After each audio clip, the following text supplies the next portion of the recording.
Hi guys! Welcome back to my YouTube channel. Good morning, good afternoon, good evening sa ating lahat. Saan man tayo sulok ng mundo. Sana ay nasa mabuti tayong kalagayan at ligtas sa anuman masamang kapahamakan. At bago ang lahat, shoutout muna tayo sa founder ng Kalingap, Kuya Val Santos Matubang at Edna Vlogs, Kalingap Rob, syempre kay Jack Matubang at sa lahat ng mga sponsor na walang sawa tumulong sa mga nangangailangan. More blessing to come. At syempre, shoutout sa Kalingap Strikers, hindi ko na kayo maisa-isa. At sa lahat ng aking kaibigan dito sa mundo ng YouTube, shoutout sa inyong lahat. At syempre, ano ngayon ang ating reaction video? Nandyan sa ating thumbnail. Walang iba kundi si Joy at si Beyonce. Ano? At ang topic natin, ito nga na supporters ng Danjoy at IDSI ay nagkasalpukan na at nagrambulan na nang dahil nga dito sa reaction upload ni Buffel, na ito nga ay hindi natin alam kung bakit ito nahalungkat ni Buffel na video ni Bibi Beyonce at yung video ni Kalinga Frab na last month pa yon, na video na yon. At ayan, nang dahil sa may maraming nagmamahal dito kay Bibi Beyonce at hindi siguro nila nagustuhan ang isang reaksyon ni Buffel at nabas si Buffel at nagalit daw sila dahil nga doon nga sa reaksyon ni Buffel ay maraming basher si Bibi Beyonce. At ito naman na mga nagmamahal kay Bibi Beyonce ay rumisbak doon sa nahalungkat din nila itong kasuotan ni Bibi Joy na nakabra lang. Siguro ko ito si Bibi Joy ay sa nakasuotan niya. Nag-swimming sila kasi ganyan ang suot ng anak ko na nag-swimming sila. At ayun na nga, rumisbak na at salpukan na sa live. Doon sila nag-away-away sa live ni Sir July. Dahil siyempre, marami din ang nagmamahal kay Joy. Ayun na, sila na ang nagsalpukan. Danjoy supporters at Bibi Beyonce. At ako naman ay kayo na lang dyan ang mag-away-away. Wala na ako sa inyo. Total, marunong naman kayo sumagot. Basta ako parehas ko sinusuportahan. Bibi Joy at Bibi Beyonce.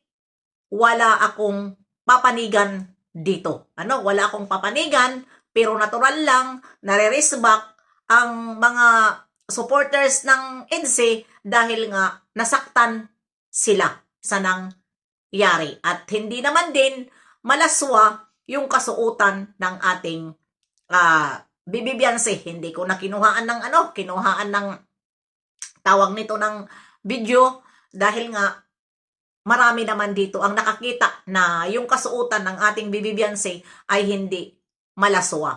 At about sa pag-TikTok, nabanggit yun ni Kalinga Frab at sumunod naman sila. At natural, hindi lang naman si Kalinga Frab ang pinatutukoy doon dahil nga mayroon nga nagti-TikTok na ito ay galing noon beneficiary ni Kalingap Ido at para na napraning kung ano-ano na ang sinasabi sa kanyang mga TikTok. 'Di ba? Hindi lang parang kinakalaban niya na dito ang Kalingap. Parang ganun na 'yon. Kung ano-ano na ang mga kanyang pinagsasabi. Kaya siguro ko, yun din ang isa na parang pinapaiwasan para iwas muna ng kaguluhan. Dahil medyo ang ating Bibi Beyonce din ay palaban na at minsan ay nagpaparinig na rin ng kanilang hindi na matiis, ang kanilang mga naririnig dito sa social media, napipilitan na rumisbak. Yun. At bakit kasi, Diyos ko Lord, yung mga basher, tumahimik na lang kayo kung ano man ang nakita nyo. Dahil itong mga kasuotan nila ay mga uso yan ngayon. Hindi yan, Hindi yan malaswa tingnan sa ngayon na panahon.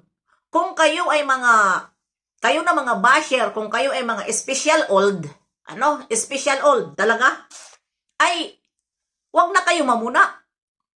Dahil siguro kung wala kayong katawan na ganun na katawan, kaya napupuna nyo.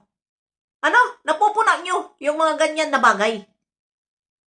Ang hirap sa inyo, kunting bagay lang. Mambabas kayo sa mga taong hindi naman sa inyo nangingialam. Lalong-lalo na dito sa mga angels. Na sila yung mga angels na nakakatulong sa mga taong nangangailangan. Dahil yung kinikita ni Kalinga Prab sa kanila, hindi po yun para sa pangsarili ni Kalinga Prab. Kundi marami siyang beneficiary na ito ay walang mga sponsor at doon niya nilalagay ang nakikita niya dito sa may mga kita. Diba? Kaya wag nyo ibas ang mga angel. Malaki ang tulong nila. Baka hindi nyo alam. Malaki ang tulong nila.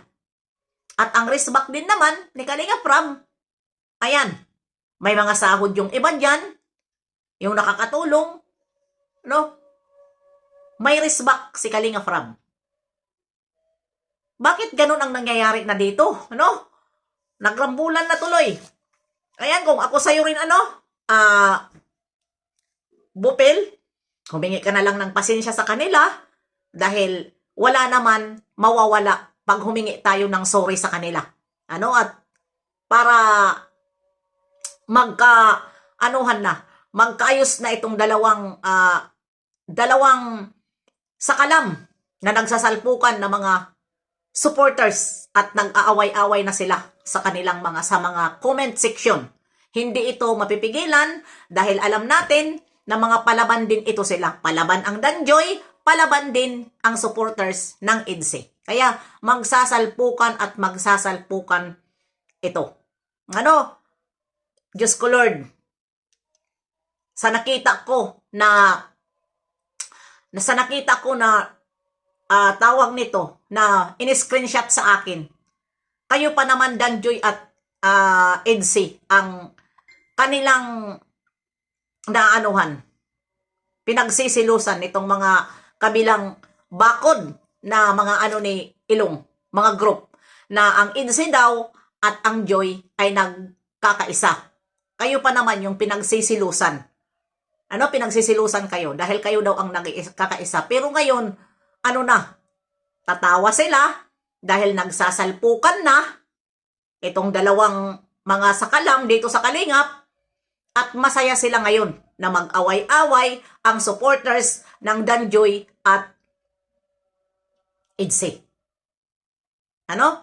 At hindi naman siguro akalain ni Bupel na ganito dahil alam naman ni Bupel ang protocol dito sa Kalingap na bawal mabas ang mga angels. Kaya ang ginawa, nung nakita ni Bupel na maraming basher, na nagkaroon ng basher doon sa kanyang reaction video, ay ito ay hinaid niya ang comment section.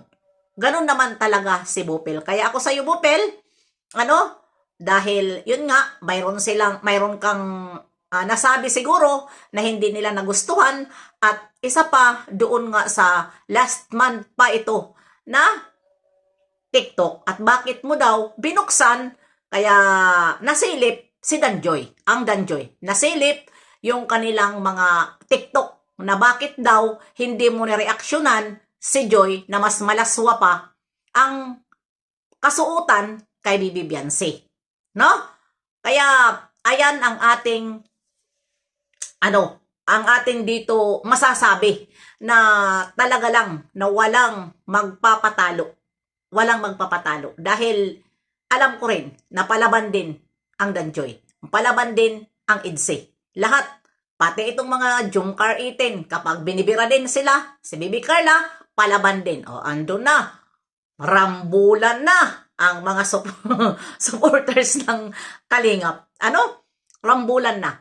Kaya, ayan, abangan na lang natin kung ano rin ang maa-upload ni Bupel sa kanyang mga sa kanyang upload at baka ito ay humingi sa inyo ng sorry dahil yan naman si Bupil ay kapag alam niya na siya ang may kasalanan, hindi po ito nanlalaban.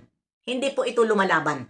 Siya mismo ang nagpapakumbaba. Kaya ayan, hanggang dito na lang. See you next live and upload. God bless sa ating lahat.